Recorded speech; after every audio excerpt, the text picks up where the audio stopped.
नमस्कार। आज के इस वीडियो में हम लोग बिहार बजट 2022-23 से संबंधित महत्वपूर्ण तथ्यों की जानकारी लेंगे। बिहार बजट 2022-23 को बिहार के दो उप मुख्यमंत्रियों में से एक और बिहार के वित्त मंत्री श्री तारकिशोर प्रसाद ने प्रस्तुत किया। बजट डॉक्यूमेंट के प्रारंभिक हिस्से में महात्मा गांधी के द्वारा बताए गए 7 सामाजिक पापों की चर्चा की गई है। ये 7 सामाजिक पाप हैं: सिद्धांत के बिना राजनीति, पॉलिटिक्स विदाउट प्रिंसिपल, परिश्रम के बिना धन, wealth without work, pleasure without conscience, विवेक के बिना सुख, नॉलेज विदाउट कैरेक्टर, चरित्र के बिना ज्ञान, कॉमर्स विदाउट मॉरलिटी, नैतिकता के बिना व्यापार, साइंस विदाउट ह्यूमैनिटी, मानवता के बिना विज्ञान, और रिलीजन विदाउट सैक्रिफाइस, त्याग के बिना धर्म। तो ये 7 पाप राजनीति, धन, सुख, ज्ञान, व्यापार, विज्ञान और धर्म के बारे में चर्चा करते हैं। पीटी के लिए केवल यही महत्वपूर्ण है कि कितने पापों की चर्चा की गई है, सामाजिक पापों की तो 7 की। मुख्य परीक्षा के लिए आप इन 7 को डिटेल में याद रख सकते हैं। 2022-21 में बिहार की समृद्धि दर, बिहार की अर्थव्यवस्था की समृद्धि दर 2.5% रही। इतने कम विकास दर का कारण कोविड-19 महामारी के दुष्परिणाम रहे। तब भी बिहार की अर्थव्यवस्था देश में तीव्रतम गति से समृद्धि करने वाली अर्थव्यवस्था रही। 2021-22 के लिए सरकार ने 9.8% समृद्धि दर और 2022-23 के लिए 9.7% समृद्धि दर का अनुमान लगाया है। बिहार का राजकोषीय घाटा और उसका लक्ष्य जीएसडीपी का 3.47% रखा गया है 2022-23 के लिए। यह लक्ष्य है। इसके अलावा बिहार 2022-23 में केंद्र सरकार से एक स्पेशल लोन पैकेज पाएगा। इसके तहत बिहार को 1 लाख करोड़ रुपये ब्याज मुक्त ऋण मिलने की आशा है। बिहार सरकार ने इस बजट में 6 क्षेत्रों पर ध्यान केंद्रित करने का निर्णय लिया है। ये 6 क्षेत्र हैं: स्वास्थ्य, शिक्षा, उद्योग और उद्योग में निवेश, कृषि, अवसंरचना ग्रामीण और शहरी, और कल्याण विभिन्न वर्गों का। इसमें से सर्वाधिक खर्च करने का निर्णय सरकार ने शिक्षा के क्षेत्र में लिया है, जो 39,191 करोड़ से अधिक होगा। और उसके बाद अवसंरचना पर और फिर स्वास्थ्य पर। तो सर्वाधिक शिक्षा पर, फिर अवसंरचना पर, और उसके बाद स्वास्थ्य पर, फिर कल्याण पर, और फिर कृषि पर। इसे याद रखेंगे आप। सर्वाधिक कहाँ खर्च करने का निर्णय लिया है, परीक्षा में पूछा जा सकता है। और कौन से 6 क्षेत्र हैं, कितने क्षेत्र हैं? तो 6 क्षेत्र हैं जिन पर राज्य सरकार ने ध्यान केंद्रित करने का निर्णय लिया है। बिहार का राजकोषीय घाटा 2022-21 में 4.82, 2021-22 में 2.97 और 2022-23 में 3.47% रहने का अनुमान है। 2021-22 और 2022-23 के लिए ये अनुमान है। राजकोषीय घाटा को सकल राज्य घरेलू उत्पाद के प्रतिशत के रूप में आंका जाता है और यह घाटा FRBM एक्ट के अनुसार 2022-21 के लिए 5%, 2021-22 के लिए 4.5% और 2022-23 के लिए 4% के भीतर रखने के लिए राज्यों को सुझाया गया है। और इस मामले में बिहार सरकार सफल रही है, क्योंकि आप देख सकते हैं कि राजकोषीय घाटा इस लिमिट के अंदर ही रहा है, 5% के अंदर रहा है। यहाँ 4.5% है तो उसके अंदर रहा है, और यहाँ 4% है तो उसके अंदर रहा है। राजस्व प्राप्ति की प्रवृत्तियों को अगर हम लोग देखें तो सर्वाधिक राजस्व बिहार सरकार को केंद्रीय करों में उसके हिस्से से मिला है। यह परीक्षा में पूछा जा सकता है कि सर्वाधिक राजस्व प्राप्तियां किस क्षेत्र से हुई हैं, तो केंद्रीय करों में राज्य का हिस्सा। दूसरे नंबर पर केंद्र सरकार से सहायता अनुदान है जो 30% के करीब है, और तीसरे नंबर पर राज्य का खुद का कर राजस्व है जो कि 21% है। यह भी बेहद महत्वपूर्ण है, क्योंकि एक राज्य के लिए उसका कर रेवेन्यू इतना कम होना अच्छी बात नहीं है।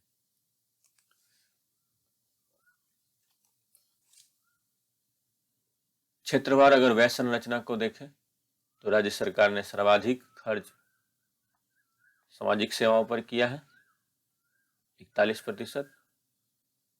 दूसरे नंबर पर सामान्य सेवाएं हैं, उन पर 28% खर्च किया गया है, और तीसरे नंबर पर आर्थिक सेवाएं हैं 25%, और चौथे नंबर पर लोक ऋण। इसे याद रखेंगे, परीक्षा में पूछा जा सकता है राज्य सरकार ने सर्वाधिक खर्च किस क्षेत्र पर किया है या किस क्षेत्र पर करने का निर्णय लिया है, तो वह है सामाजिक क्षेत्र 41%।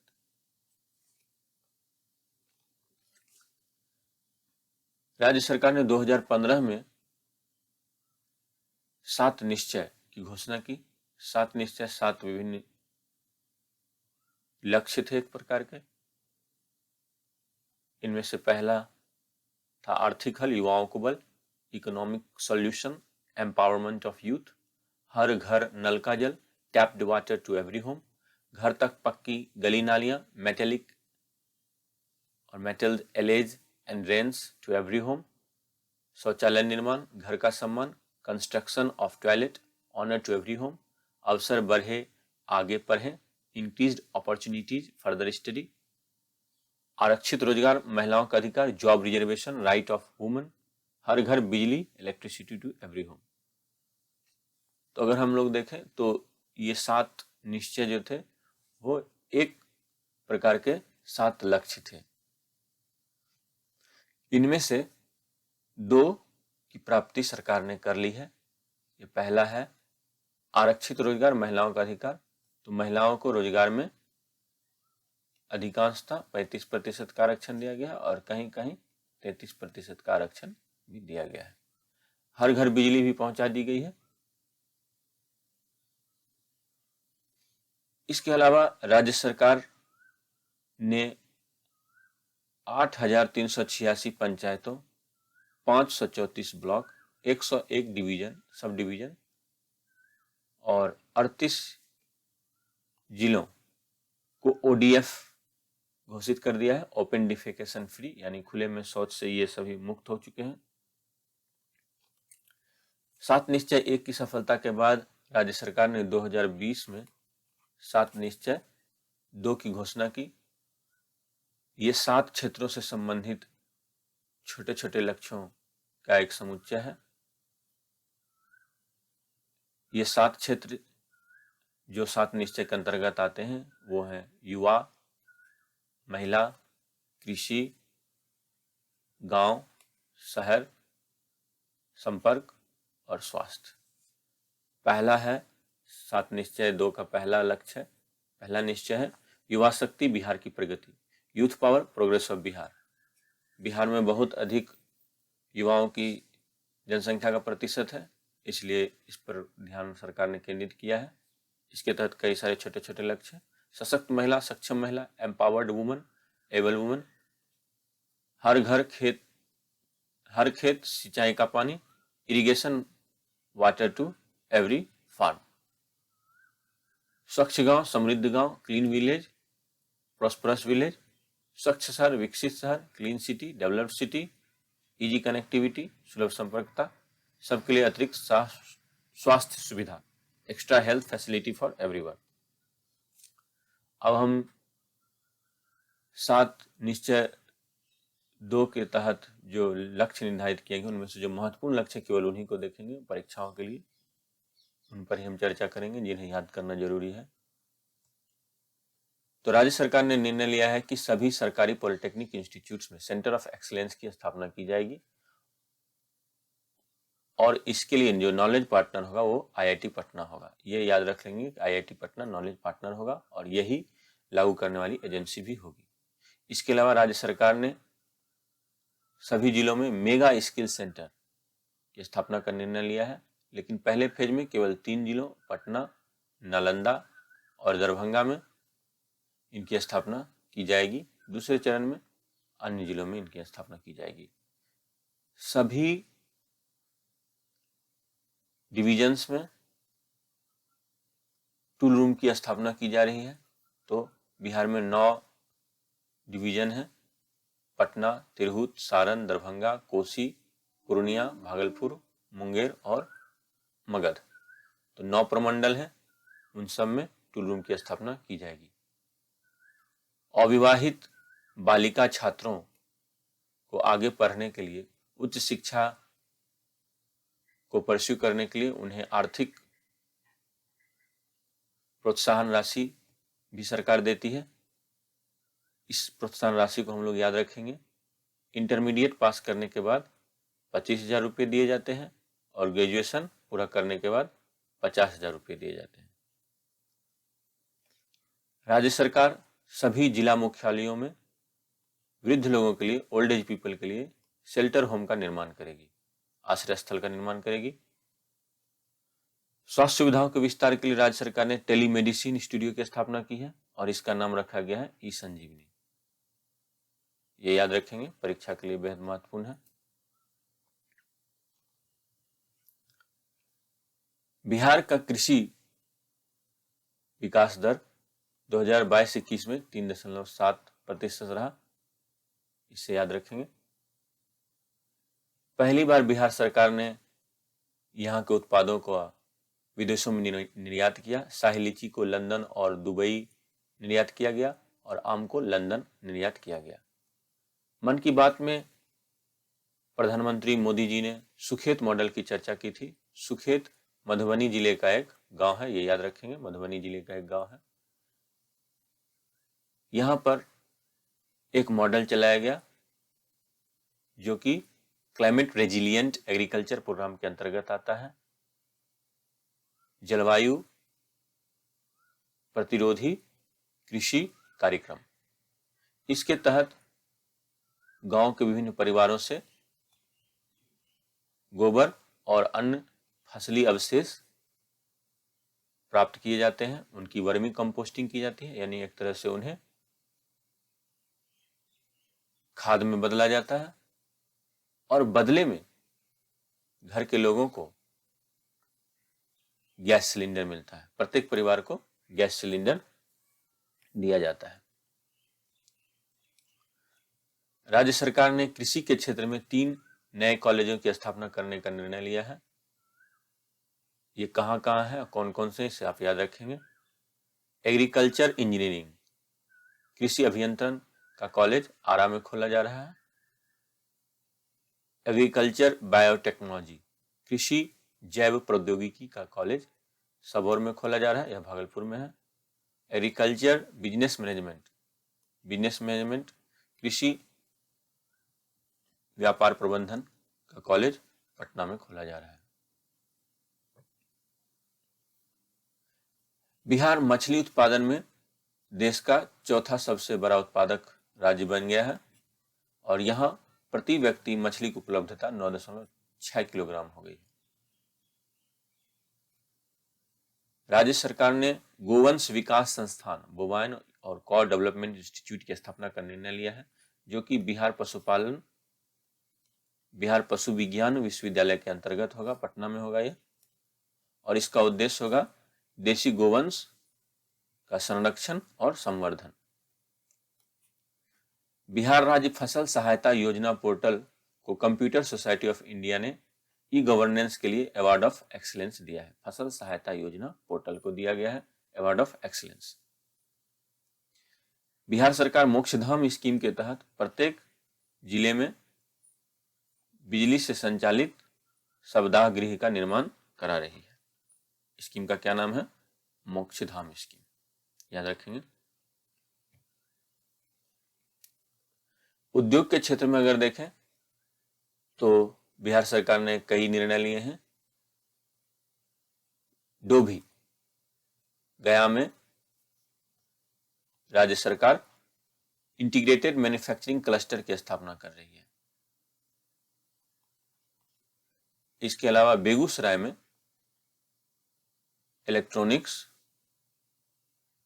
मेडिकल डिवाइस और खिलौने संबंधित क्लस्टर और पार्क की स्थापना की जा रही है। इसी प्रकार पश्चिमी चंपारण के कुमारबाग में टेक्सटाइल और अपैरल पार्क की स्थापना की जा रही है, वस्त्र उद्योग से संबंधित पार्क की स्थापना की जा रही है। मुजफ्फरपुर के मोतीपुर इंडस्ट्रियल एरिया में मेगा फूड पार्क, फार्मा और सर्जिकल पार्क की स्थापना की जा रही है और वैशाली के गोरौल इंडस्ट्रियल एरिया में प्लास्टिक पार्क की स्थापना की जा रही है। बिहार के उद्योग विभाग को 2021 में अंतर्राष्ट्रीय व्यापार मेले में गोल्ड मेडल प्राप्त हुआ। किस विभाग को प्राप्त हुआ? उद्योग विभाग को, इसे याद रखेंगे। इसके अलावा CIPET, central institute of petrochemicals engineering and technology, CIPET Chennai, Bihta Patna में इंस्टीट्यूट ऑफ पेट्रोकेमिकल टेक्नोलॉजी की स्थापना करने जा रही है।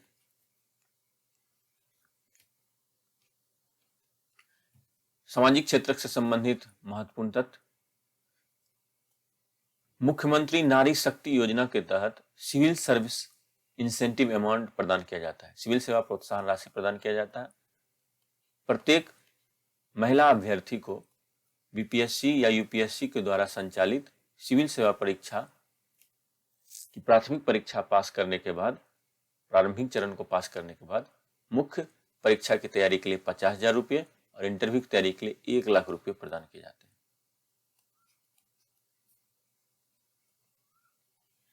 सरकार ने कंट्री मेड लिकर देसी शराब पर प्रतिबंध 1 अप्रैल मूर्ख दिवस के दिन 2016 में लगाया था। इसे याद रखेंगे, बहुत ही महत्वपूर्ण तथ्य है, परीक्षा में पूछा जा सकता है। और विदेशी शराब पर प्रतिबंध 5 अप्रैल 2016 को लगाया था। बाल हृदय योजना, इस योजना के तहत बिहार सरकार जन्मजात हृदय रोगों से ग्रस्त बच्चों के उपचार और सर्जरी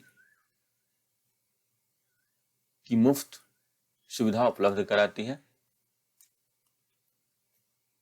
यूनिवर्सल इम्यूनाइजेशन प्रोग्राम के तहत 12 मारक बीमारियों का टीका प्रदान किया जाता है। कितने? तो 12, ये याद रखेंगे। 1 फरवरी 2014 को नेशनल फूड सिक्योरिटी एक्ट 2013, राष्ट्रीय खाद्य सुरक्षा कानून 2013 को लागू करने वाला बिहार पहला राज्य था। अंतर्राष्ट्रीय क्रिकेट स्टेडियम और राज्य खेल अकादमी की स्थापना राजगीर में की जा रही है, ये याद रखेंगे, राजगीर में की जा रही है। APJ Abdul Kalam science city की स्थापना पटना में की जा रही है। बिहार के दरभंगा में बिहार का दूसरा प्लेनेटेरियम बन रहा है, पहला पटना में है। यह तारामंडल भी होगा और साथ ही साथ विज्ञान संग्रहालय भी होगा। प्रीपेड स्मार्ट इलेक्ट्रिसिटी मीटर लागू करने वाला, स्थापित करने वाला पहला राज्य बिहार बन गया है। इसके तहत घरों में प्रीपेड इलेक्ट्रिसिटी मीटर स्थापित किए जाते हैं और उपभोक्ताओं को बिजली सुविधाओं की प्राप्ति के लिए पहले ही रिचार्ज करना पड़ता है। सरकार ने नीचे मछली ऊपर बिजली योजना चलाई है, fish below power above scheme. इसके तहत दरभंगा और सुपौल में फ्लोटिंग सोलर पावर प्लांट लगाए जा रहे हैं। पर्यटन के क्षेत्र में राज्य सरकार ने कई क्षेत्रों के विकास का निर्णय लिया है, कई जगहों के विकास का निर्णय लिया है। तो गया में है कोटेश्वर धाम, पश्चिमी चंपारण के मझौलिया में है अमुआ मां, पूर्वी चंपारण में वृंदावन आश्रम, राज कचहरी और कालीबाग मंदिर का विकास किया जा रहा है। गया में डुंगेश्वरी पर्वत पर भगवान बुद्ध की एक बड़ी प्रतिमा स्थापित की जा रही है। गया में ब्रह्मयोनी पर्वत पर रोपवे का निर्माण किया जा रहा है। जहानाबाद में वानावर पर्वत पर रोपवे का निर्माण कराया जा रहा है। कैमूर में मुंडेश्वरी पर्वत पर रोपवे का निर्माण कराया जा रहा है और बांका में मंदार रोपवे का निर्माण कराया जा रहा है। दिसंबर 2021 में इंडिया टुडे ग्रुप ने गया को best spiritual destination tourism award प्रदान किया। सर्वश्रेष्ठ आध्यात्मिक गंतव्य पर्यटन पुरस्कार। इसे याद रखेंगे, परीक्षा में पूछा जा सकता है। और इन सब जगहों के बारे में भी याद रखेंगे कि कौन कहां पर है, पीटी के लिए बेहद ही महत्वपूर्ण है। मुख्यमंत्री ग्राम संपर्क योजना सीएम विलेज कनेक्टिविटी प्रोग्राम के तहत राज्य सरकार ने यह निर्णय लिया है कि हर टोला या बसावट जहां कम से कम 250 लोग रहते हों, उन्हें सड़क सुविधा उपलब्ध कराई जाएगी। बिहार में जल संक्रमण, जल प्रदूषण की समस्या बहुत बड़ी है। 14 जिले आर्सेनिक से पीड़ित हैं, 11 जिले फ्लोराइड और 9 जिले का जल आयरन से प्रदूषित है। बिहार सरकार ने 3 विश्वविद्यालयों की स्थापना का निर्णय लिया है। आइए देखते हैं कहाँ है। तो Bihar medical science university Patna, स्वास्थ्य विज्ञान का विश्वविद्यालय पटना में खोला जा रहा है। यह आर्यभट्ट नॉलेज यूनिवर्सिटी पटना के कैंपस में खुल रहा है और यह बिहार का पहला मेडिकल साइंस यूनिवर्सिटी होगा। बिहार इंजीनियरिंग यूनिवर्सिटी पटना, बिहार अभियंत्रण विश्वविद्यालय, यह भी पटना में खुल रहा है और इसमें बिहार के सभी इंजीनियरिंग कॉलेजेस इसके अंतर्गत आएंगे। यह ध्यान देने वाली बात है कि इसके चांसलर मुख्यमंत्री होंगे, गवर्नर नहीं होंगे, जबकि अन्य सभी विश्वविद्यालयों के गवर्नर ही चांसलर होते हैं। राजगीर में बिहार खेल विश्वविद्यालय की स्थापना की जा रही है। तो इन तीनों को बारे में जो चीजें बताई गई हैं उसे आप याद रखेंगे। अगर ये वीडियो पसंद आया हो तो इसे लाइक करें, सब्सक्राइब करें और शेयर करें। धन्यवाद।